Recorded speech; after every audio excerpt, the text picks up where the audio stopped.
What's up, guys? Welcome to Cara's Cucina, YouTube's first and only Emmy-nominated cooking show. I'm Cara Di Falco. I'm really excited about my special guest today, author Andrew Cotto of the novel Cucina Tipica, and he is showing us a really great family recipe, and we're going to be talking about his book.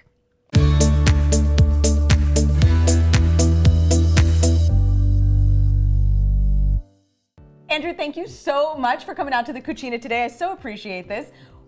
Tell me a little bit about the dish you're going to be showing us today. Okay, so this dish here is the one that I learned from my grandmother. Which are always the best recipes. Always the best. She taught my mother. I'm teaching my children this one. This is like our family recipe. We had the classic Italian dishes growing up, the manicotti, the baked chicken, the meatballs and sausage and all these things, but this one was a little bit unique. Yes. You don't see a lot of Veal Spiedini on Sunday tables around Italian-American kitchens. Not anymore, yeah. Not anymore, certainly not anymore. I know, we're keeping it alive. Yes. And I apologize for those who don't like that idea. But we love it. It's one of the things that certainly doesn't fall under the category, I think, of like of cucina povera, the poverty food. It's a little bit more sophisticated. It's a quite delicate dish, but it just is so unctuous. I love it. It's one of the things I look forward to making with my family all the time, and I was happy to make it with you here today. I'm very excited. And you are an Italian kid from Brooklyn. I like to say I'm an Italian kid from Jersey. Actually, I'm an Italian kid from Jersey. You are an Italian kid? Yeah. I knew I liked you. You want to cut that? No, it's fine. Oh, good. Yeah, no. So Italian kid from Jersey. Yep. Transplanted to Brooklyn then? Brooklyn, now 30 years in Brooklyn, but the Jersey kid in me is still there and still where I learned my love of food, certainly at my grandmother's. That is amazing. And that so much inspired this. Absolutely. So while we're seasoning our veal cutlets, you already pounded these thin. Yeah, I pounded them thin, and I seasoned them already, this one at least with salt. So just a little bit of salt, because there's plenty of salt in the cheese that's going to get on top of it. So right. Just a little bit of salt. Okay, and then what are we doing next? I'm going to cut ribbons out of it. So what we're doing is we're going to cut thin ribbons out of it and make them into spiedini, which in Italian means roll. So there's lots of different things that are associated with the word spiedini in Italian. You might know spiedini alla romana, where they roll bread and stuff with cheese. This is veal rolled, coated in breadcrumbs and cheese. A little bit of olive oil as to help it adhere, and we're going to broil them in a pan real quick. It's a simple, fast, 4-ingredient dish, and this is what the ribbons are basically the size. They're about 1 inch wide. You don't want to make them too big, or they're going to roll up to be a little bit too chunky. So they want to be about 1 inch thick, and of course veal is sort of not uniform in shape, so some will be a little bit different. But certainly when you got the ones in the middle, you're going to keep them as consistent as possible. And I'm not going to look out at the camera and cut my hand off. So forgive my lack of eye contact. By all means, focus on what you're doing. Now, what region of Italy is your family from? Where your grandparents from? My mother's family is from Sicily, like a lot of Italian Americans. My dad's family is actually from Asti. Oh, okay, no kidding. Which is in the north, in Piemonte. Yes. And I think that's why I ended up as an adult falling so much in love with like central Italy. I feel it's kind of the middle ground. Yeah. I met my heritage in the middle.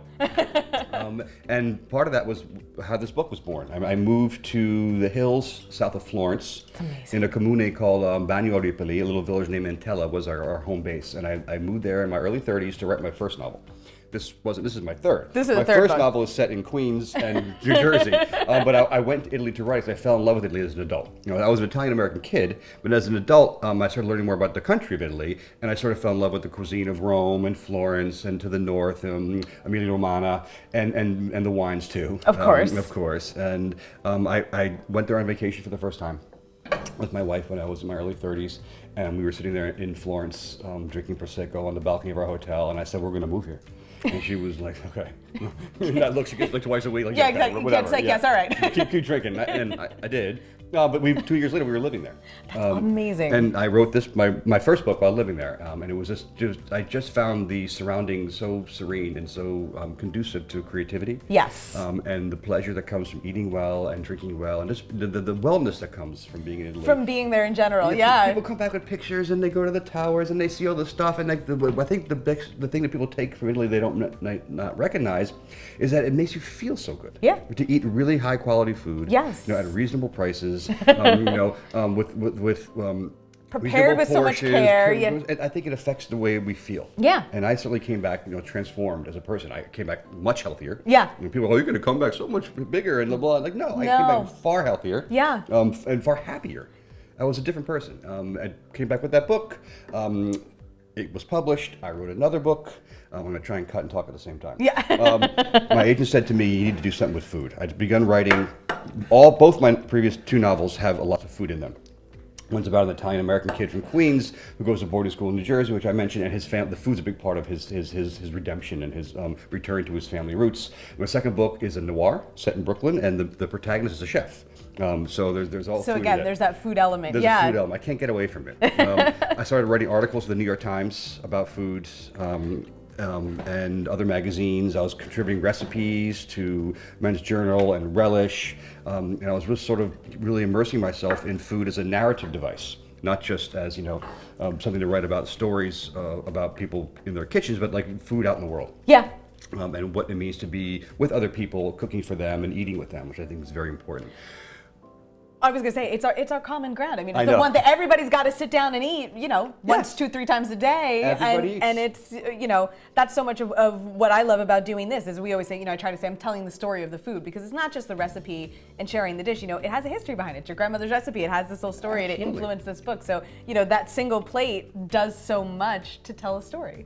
Absolutely. That it's a bigger factor in our lives. I think most of us recognize. I think places around the world recognize it, but I think in America we're just sort of coming to that realization of how important good food is. And I'm thrilled by the fact that good food is becoming more and more available to people. Absolutely. I just did a food forum at the 92nd Street Y, and the big part of the conversation was about how locally sourced, accessibly priced food is becoming much more common in America, and we're getting away from the big producers of meats and agriculture, etc., which is really wonderful. Yes. Okay, so we have our dish kind of set. We got our veal seasoned and cut into the ribbons. Mm-hmm. We have just olive oil here. You said no egg.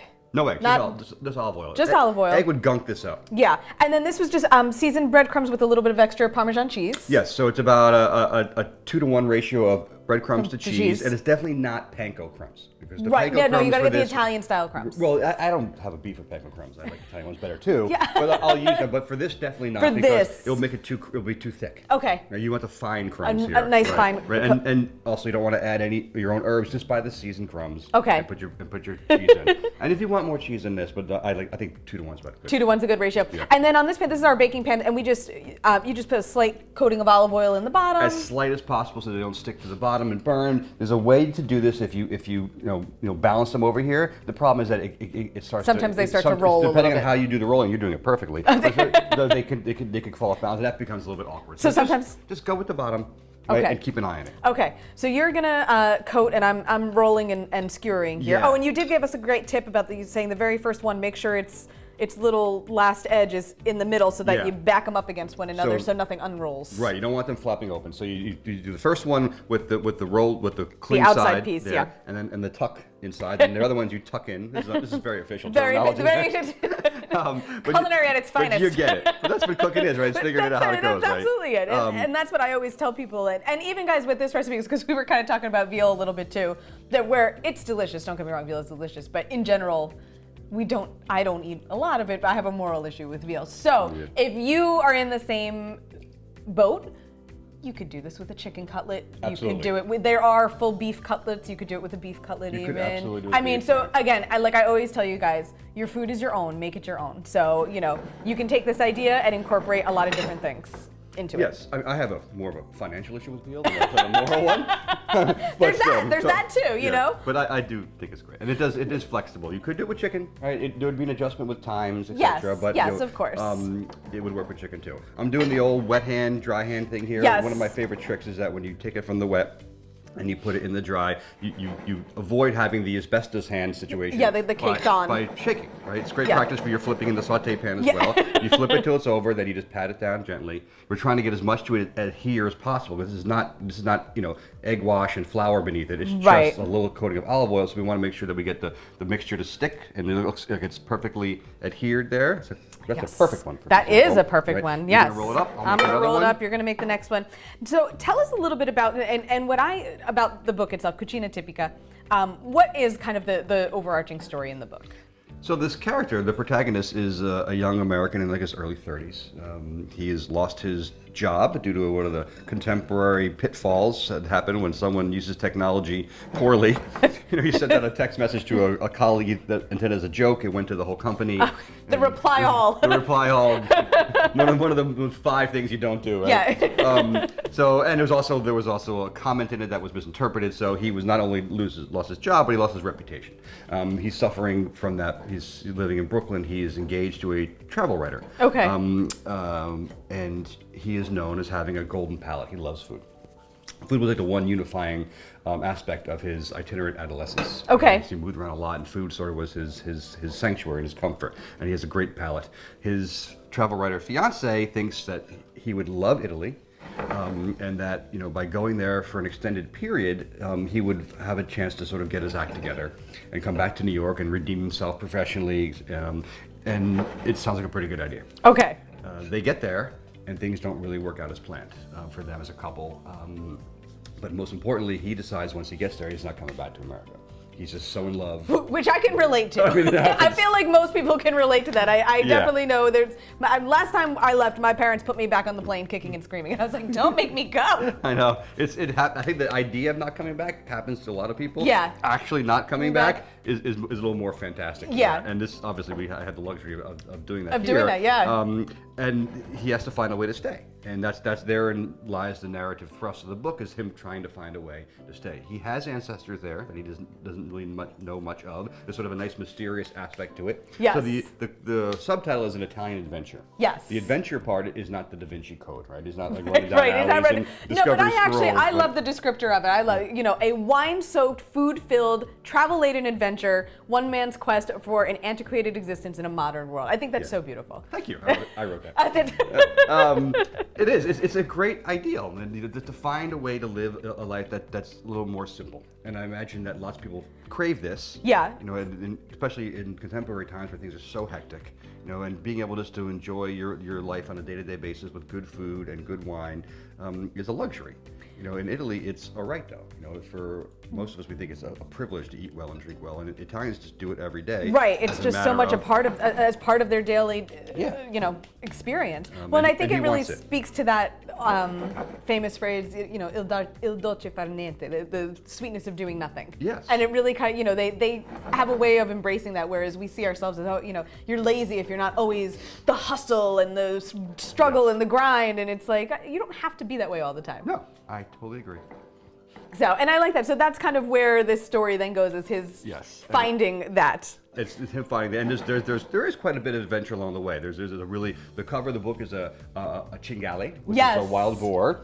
The one in the book is far more menacing than the one on the cover. The one on the cover is actually kind of cute. The one in the book is quite ferocious. So we have a run-in. And I was going to say, if you've never seen a true wild boar, I mean, this is not like your farm pig. I mean, this is a scary animal. They're not and they're domesticated. aggressive. And they're aggressive. No, they're aggressive because they eat truffles. Yeah. And they don't want you anywhere near their their truffles. Right. So like they are angry, and they're nocturnal. We have a middle of the night run-in. I can't give away what happens, but there's a great meal that comes at the end of it.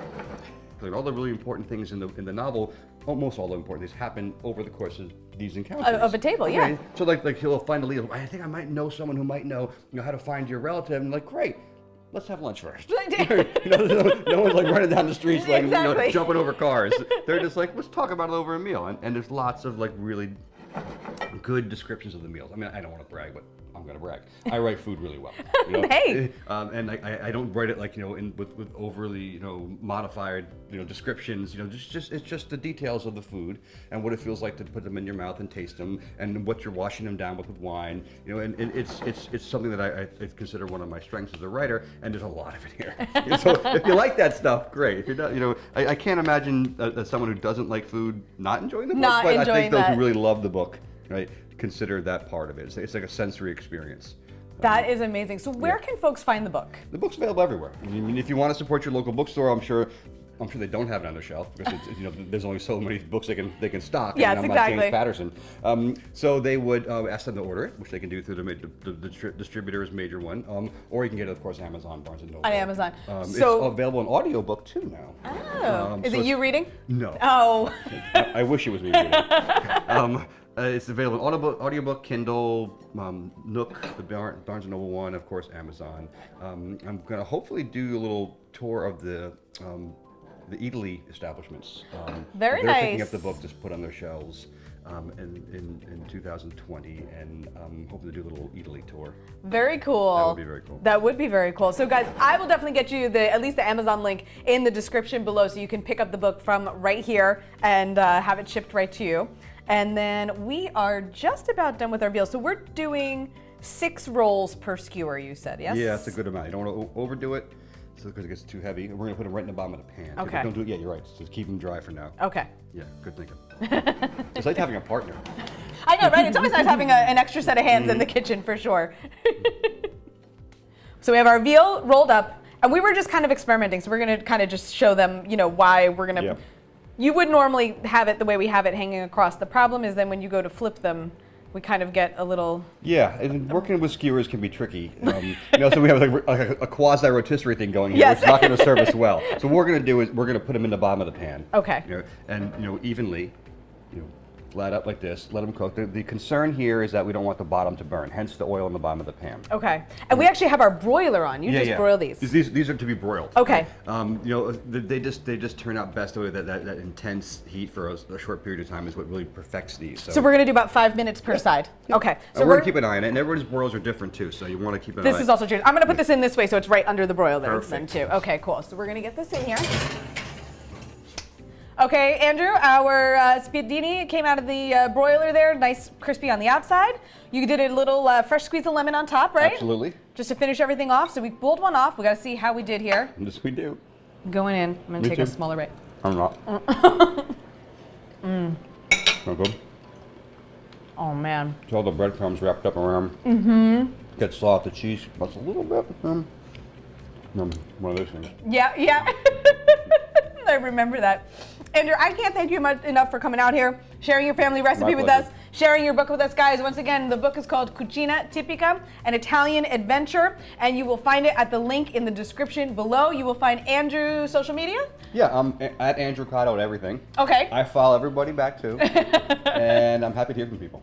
Awesome. Andrew, once again, thank you so much. Guys, that is it for this week in the Cucina. The recipe will be at caradifalco.com. You can follow me, Facebook and Instagram at Cara Di Falco.